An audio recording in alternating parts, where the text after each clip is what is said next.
Okay, so let's look at the golden age of Aliens versus Predators in the franchise. First film gives us an introduction to the Predators hunting and shows us that they visit every 100 years, and the latest being in 1904. Then we find that on October 3rd, 2004, a Wayland Industries satellite detects a heat bloom under Bovatoya Island, which reveals a predator pyramid. 7 days later, an expedition to the pyramid takes place, which is revealed to have Cambodian, Egyptian and Mayan features, and is also located 2,000 feet below the ice shelf. However, the Predator ship cuts a tunnel for them to reach it. Now, it is interpreted from writings within the pyramid that the Predators thousands of years ago found Earth as a backwater planet and taught the humans to build and were worshipped as gods, and they would return every 100 years, where the human beings would offer up sacrifices in order to birth xenomorphs,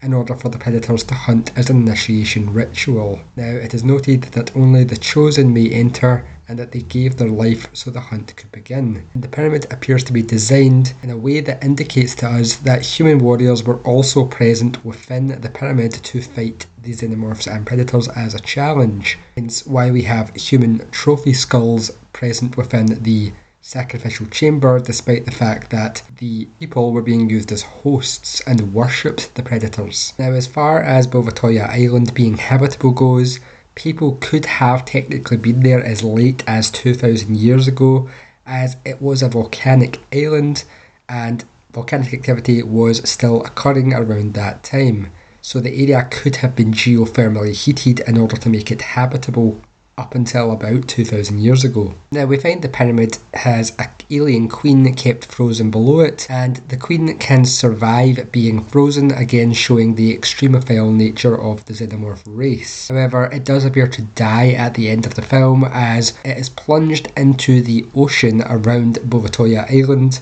which is around 2,000 metres deep in most locations, and it is entirely likely that, having sunk far enough down, the queen would have been crushed by the pressure of the water, which is a weakness that we are well aware of the alien species having. This strain of xenomorphs appears to breed extremely quickly, as the queen produces multiple eggs in rapid succession, which are then sent to the sacrificial chamber, and then we see that the pyramid reshuffles every 10 minutes. So after the xenomorphs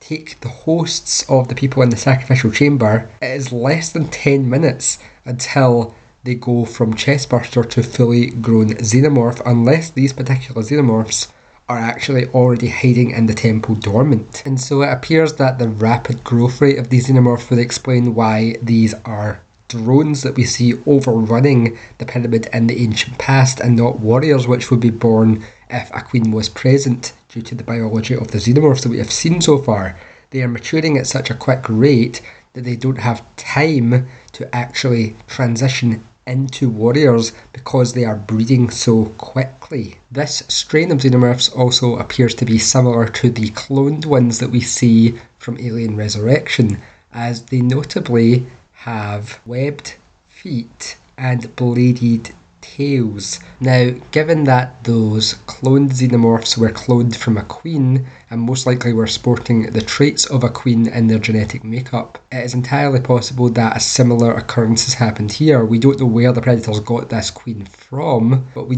do know that they have definitely been at least genetically augmented in order to make them breed extremely quickly. And one of these xenomorphs that we see is even already in the process of basically becoming a Praetorian, as it appears to act more independently from the others and seems to have a lot more intelligence and deduction skills. Now, we also get some more xenomorph biology here, as a predator kills one of the xenomorphs and then skins its head to reveal that the skin is black, but there is actually flesh and bone under it, which contains a reflexive muscle which exists for the jaw in order to fire it out. Now, this would imply that the skin, being the part of the xenomorph we see that is acid-proof, is like a sheath, and so the acid is not under the skin but exists between layers of it, as we see that below the actual sheath of the black skin is the saliva-like goo which they secrete coating the flesh. Now, they also notably have internal organs that we see much like they did in Resurrection,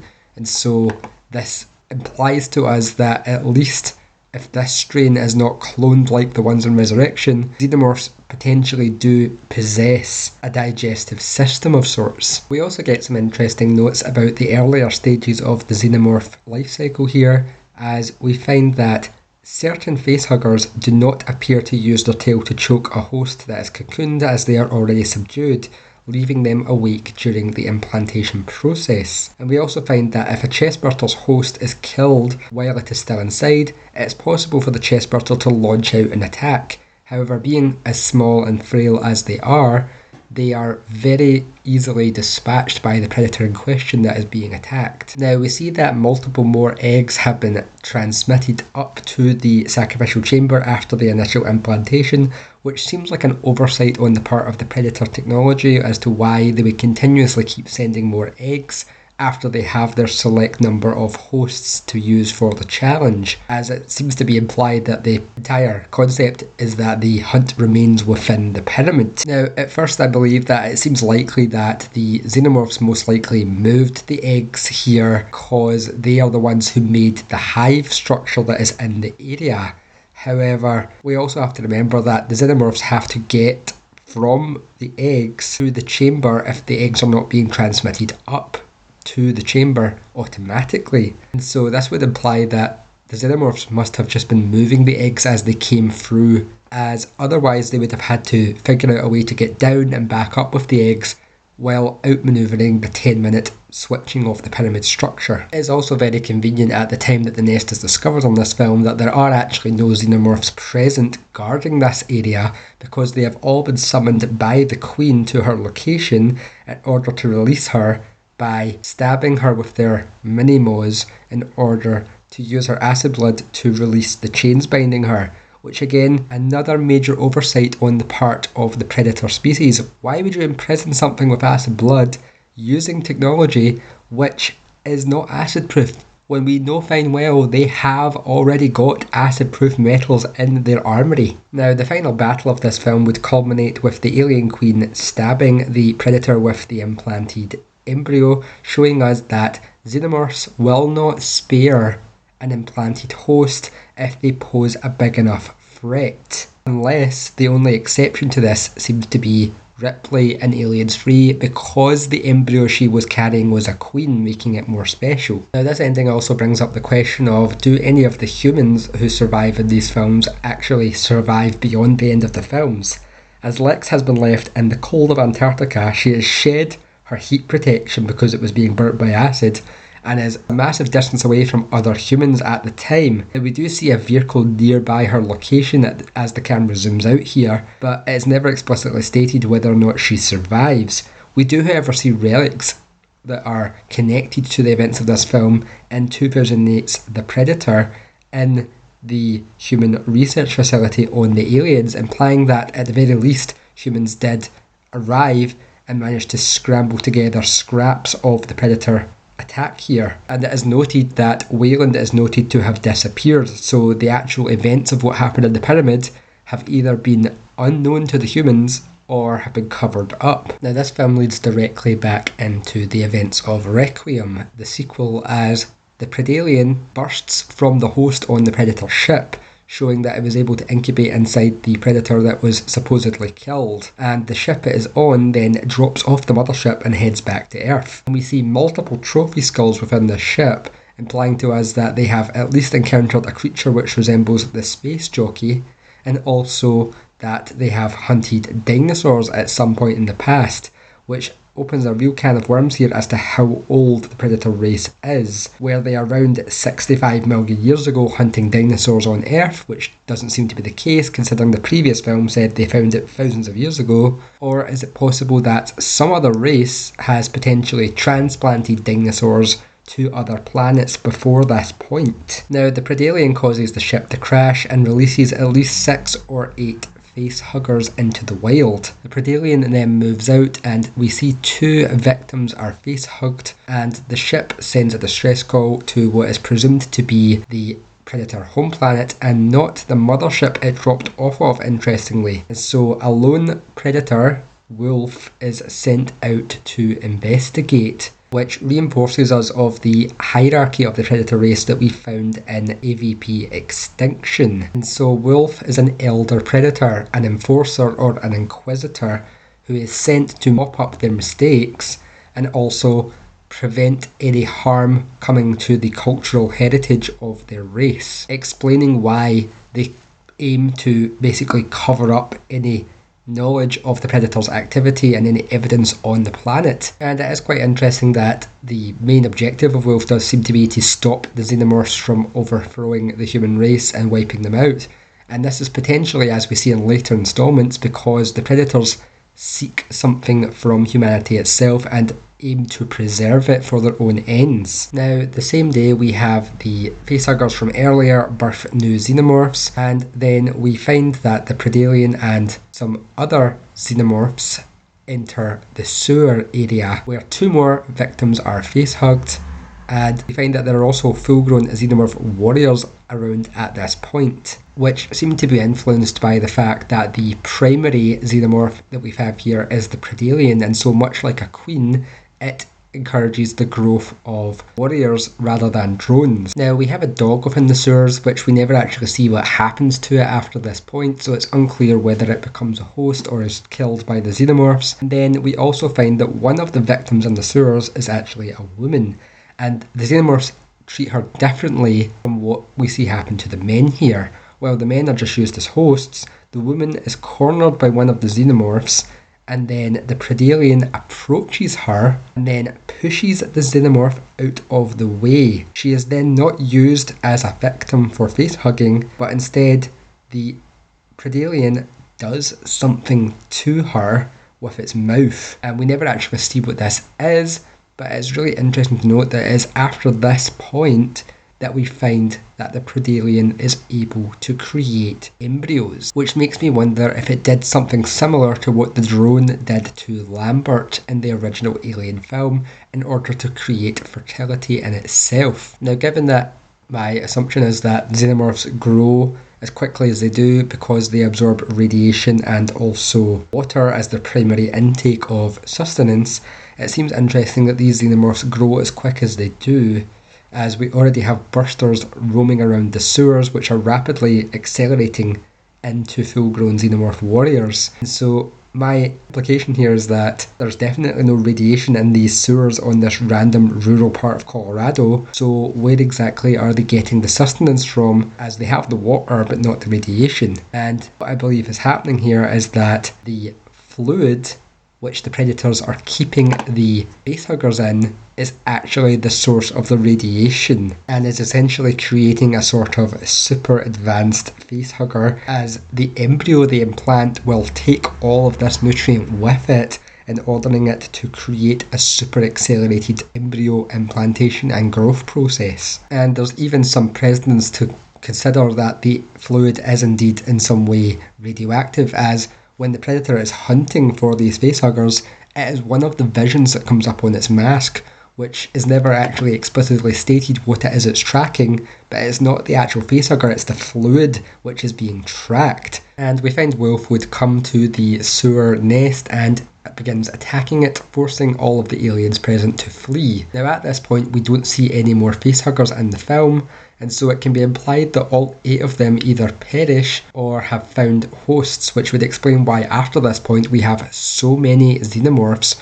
running around in the background. As between this point and the xenomorphs reaching the hospital, there appears to be more xenomorphs running around than what we have seen being created from hosts in the film. Now we also see during this migration that there appears to be some crossing of the host's personality traits with the hive mind, as we saw with Ripley in Alien Resurrection, as the Predalien is seen to be ripping out the spine of victims, which is completely beyond any necessary part of the xenomorph life cycle for it to do. And also we find that another xenomorph at the same time takes a victim and begins feeding on their flesh with its maw, which again they don't actually have to do, but this is again a trait being derived from the predator, as we saw in Predator 2, they have a taste for meat. Now, it is interesting now that the Predalien appears to have the ability to implant multiple embryos into pregnant hosts specifically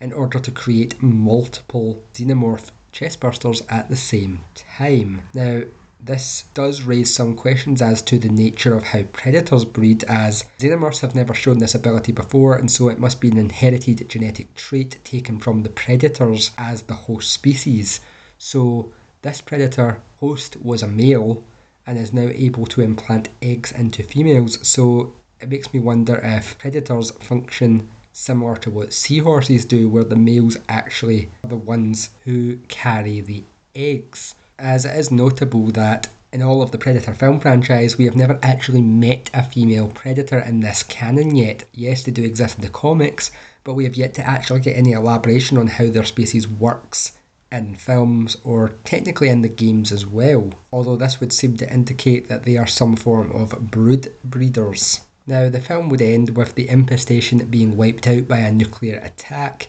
However, the few human survivors that manage to escape with a Predator gun are impounded, and it is taken to the Yutani Corporation, and it is unclear to us whether the humans survive here or are simply killed to cover up what happened, although this seems to be a likely occurrence. And it can be indicated by the games Predator 2004 and Predator the Duel from 2007 that the government does indeed at the very least detain those and brand them as crazy to hide them from society, as Predator the Duel shows Predator seeking out a Major Duke, which in a roundabout way is similar to the name Dutch, who is in a high security prison the Predator infiltrates in order to get him, likely in order to get revenge for killing the previous Predator he met. And we also see that the 2004 game would likely just show us the Predator hunting humans in the lead up to Predator the Duel, and so this would imply to us that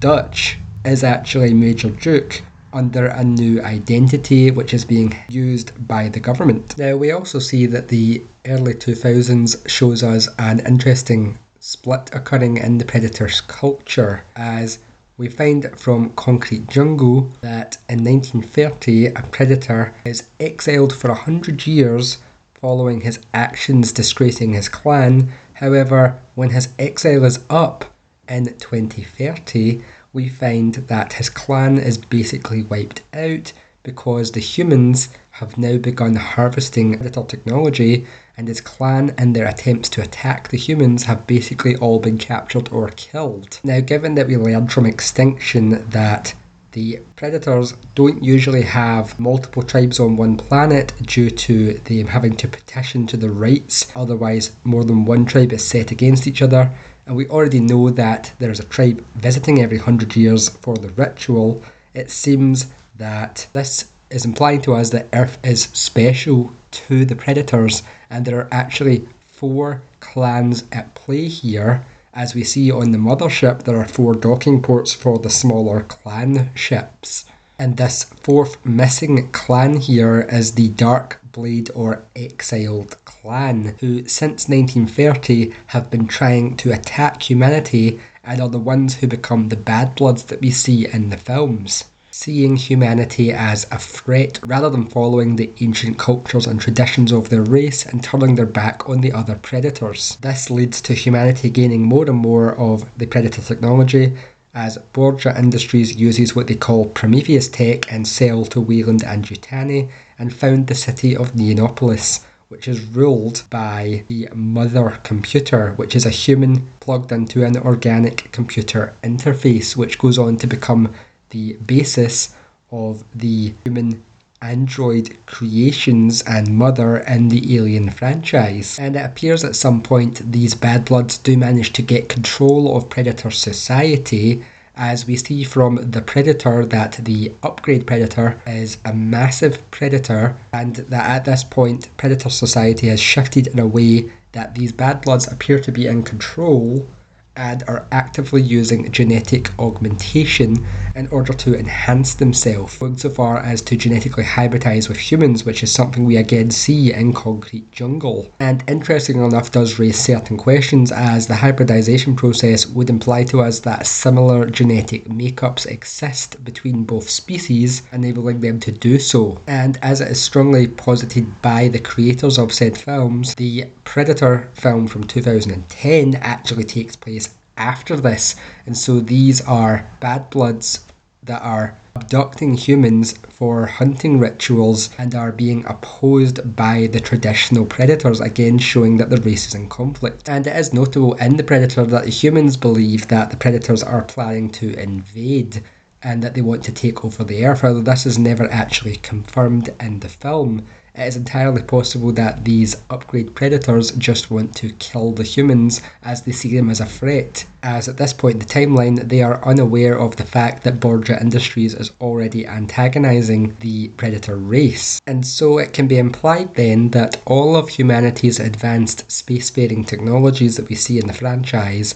are in actual fact made from reverse engineered predator technology. And the emphasis on genetic manipulation here is interesting, as we do see in the Predator that the upgrade Predator has what appear to be predator dogs, which I have initially believed implies that these are the creatures that predators were uplifted from by a race such as the Engineers, and that they overthrew them, explaining why they have a space jockey skull in one of their ships. However, I'm starting to wonder whether or not this is actually the other way around. These dogs are actually predators that have been regressed down into hunting animals as a punishment. And it also does make me wonder, as there is one major point of predator biology that I've always found really interesting with regards to their connection to xenomorphs. The predators can use heat sensing and communicate with clicking noises from their mouth parts, which can be interpreted to mean that they use potentially ultrasonic clicks as a method of detection as well. Now, this is interesting, as there is another creature in the AVP universe which does the same thing, facehuggers, which is revealed to us in Romulus. Now, what is also interesting is Predator's mouth parts very much resembles a facehugger, and given what we know of the Predalien using the mouth part as a breeding implanter as well, makes me wonder if there is actually in some way a massive connection here that we're not actually realising, as this is not present on the regressed predator dogs. They don't have the mouth parts, and given that we see here that the predators are upgrading themselves genetically by infusing DNA from humans because they want to infuse DNA of races that they are hunting to make them better hunters, again implying that the upgrade predator, being this massively tall creature, makes me think it was maybe crossbred with an engineer in some way genetically, then it's entirely possible that the predator's mouth part is created by crossbreeding in facehugger DNA in order to create the mouth parts that they have. Otherwise, it's a massively interesting coincidence that they have this similar design and biology, and would go some way towards explaining why they can actually crossbreed genetics anyway, because the DNA of the xenomorphs is based on the black goo, which is able to do this, which is also where the human DNA is derived from. And so we have our final Alien vs Predators game here, AVP 2010, where we find a human colony for manufacturing on BG-386, Freya's Prospect,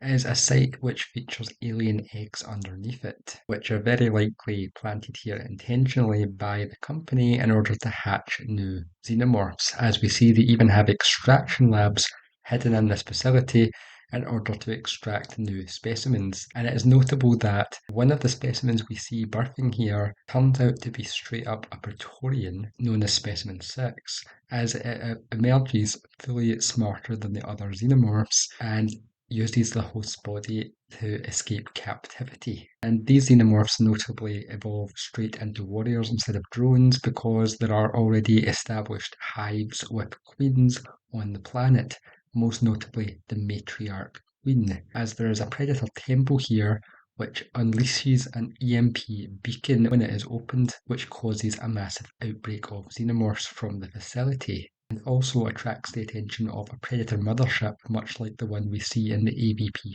films, which takes out the marine vessel Marlowe in orbit. Now, it is revealed that this Predator temple has a mask within it, which shows us that the Predators hunted and bred xenomorphs in the ancient past,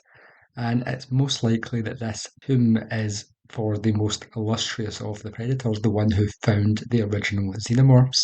and it holds data that allows someone to track back to what the Predators perceive as the xenomorph homeworld. Now, given the timeline we have so far, and the fact that this game seems to have no actual indication of when it takes place in a timeline, it seems likely that it takes place after Alien 3, but before the events of AVP2. As we see, the Bishop androids are very much still in use, and it's confirmed in this game that Bishop is in fact an android, as we see two copies of him, and at one point, despite the fact that he pretends to be human throughout the game, he is actually revealed to be an android. And the second point we have here is the fact that the Xenomorphs, Specimen 6, is taken somewhere at the end of their timeline,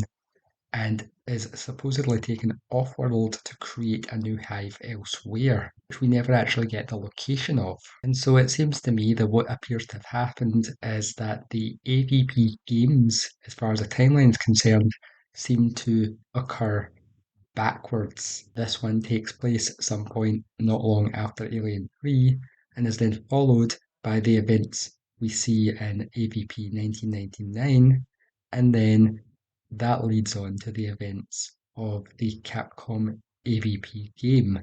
with AVP2 being the only outlier as it has an official date, which places it further along the timeline. This does also raise the question of what planet exactly do the Predators consider the homeworld of the Xenomorphs, as we know they visited it at least several thousand years ago, and